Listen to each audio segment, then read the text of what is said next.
America से Trudeau को भारी निराशा, बहुत बड़ा झटका। बहुत आशा कर रहे थे कि अमेरिका जरूर निज्जर का मुद्दा उठाएगा। जब जयशंकर प्रसाद जी से वो मिल्किंस मिलेंगे तो जरूर ये अमेरिका निज्जर का मुद्दा उठाएगा, कनाडा का मुद्दा उठाएगा। लेकिन भारी निराशा, क्योंकि यह कोई बेवकूफ़ नहीं है, अमेरिका कोई बेवकूफ़ नहीं है। उसने उस मुद्दा को ही नहीं उठाया। उसने कहा भाई ठीक है, G20 पर बात करते हैं, वो जो कॉरिडोर पर बात करते हैं, रक्षा पर बात करते हैं, अंतरिक्ष पर बात करते हैं, एनर्जी पर बात करते हैं, इसको छोड़ ही देते हैं। तो उन्होंने कनाडा का मुद्दा उठाया ही नहीं। हो गया, ब्लिंकन और जयशंकर जी का मुलाकात हो गया, लेकिन उन्होंने कनाडा का मुद्दा उठाया ही नहीं। वह इसलिए नहीं उठाया कि पहले जयशंकर जी उसका जवाब दे चुके हैं। यह सवाल पूछने के पहले उन्होंने जवाब दे दिया। और यह जो यूएस सेक्रेटरी ऑफ स्टेट कोई बेवकूफ़ नहीं है कि अपनी पैंट उतरवाएं और अपने जलील करवाएं, इसलिए उन्होंने यह मुद्दा उठाया ही नहीं। और जस्टिन ट्रूडो, यह जो बेवकूफ़ है, इसको भारी निराशा झटका लगा है, क्योंकि इसने बहुत आशा किया था कि ये तो उठाएंगे, मुद्दा जरूर उठाएंगे, अमेरिका जरूर हमारे फेवर में बोलेगा। लेकिन जयशंकर जी जब सामने खड़े होते हैं तो किसी को हिम्मत नहीं होती है ये मुद्दा उठाने की, क्योंकि इनके साथ कौन है? अब वो मनमोहन सिंह की सरकार नहीं है, अब कोई जवाहरलाल नेहरू की सरकार नहीं है, कोई राजीव गांधी की सरकार नहीं है, अब मोदी जी की सरकार है। मोदी जी तो खैर पैंट उतरवा देते हैं, लेकिन जयशंकर जी और अजीत डोभाल साहब तो अंजांगिया और निक्कर और अंडरवियर भी उतार देते हैं। तो डर के मारे इन्होंने मुद्दा उठाया ही नहीं, कनाडा का मुद्दा नहीं उठाया। बाकी सब पर बात करेंगे, कनाडा का मुद्दा तक नहीं उठाया। निज्जर के छोड़िए, कनाडा का मुद्दा ही नहीं उठाया।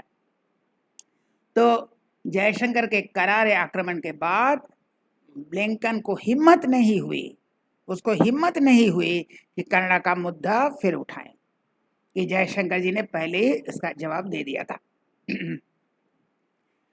फॉर्मल समरी या रीड आउट जो ब्लिंकन और जयशंकर जी के बीच जो बैठक हुई है, उसमें क्या क्या चर्चा किया गया, इसका एक फॉर्मल सारांश जो रीड आउट, एक फॉर्मल समरी है, उसमें क्या क्या बातें हुई।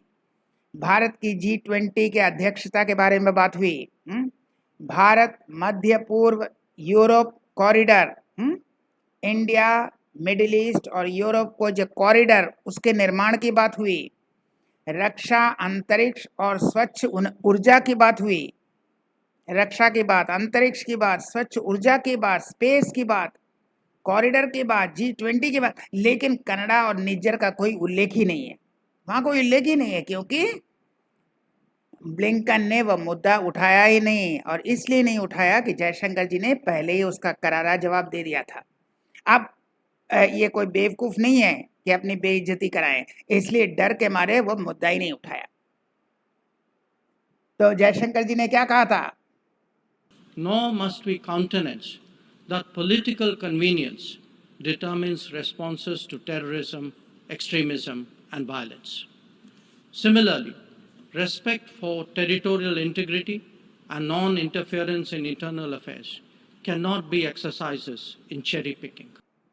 तो इन्होंने कहा भाई अपनी राजनीतिक सुविधा के लिए यह सब बकवास मत करो, अपना राजनीतिक सुविधा, अपना राजनीतिक फायदा अपने देश में रखो, वहाँ देश के अंदर जो जनता को झूठ बोलो, लेकिन अंतर्राष्ट्रीय स्तर पर ये अपनी चुनावी फायदे के लिए ये बकवास मत करो। इन्होंने पहले ही कह दिया, और अमेरिका ने डर के मारे वह मुद्दा ही नहीं उठाया। जो सोच रहे थे ये बेवकूफ ट्रूडो, सोच रहे थे कि अमेरिका मेरी तरफ से निज्जर की बात उठाएगा, उसने कनाडा का उल्लेख ही नहीं किया। निज्जर को छोड़िए, कनाडा का उल्लेख नहीं किया, बाकी सब बातें की, G20, कॉरिडोर, रक्षा, स्पेस, एनर्जी, लेकिन कनाडा का कोई उल्लेख ही नहीं है। हम फिर मिलेंगे ऐसे और वीडियो के साथ, तब तक के लिए नमस्कार।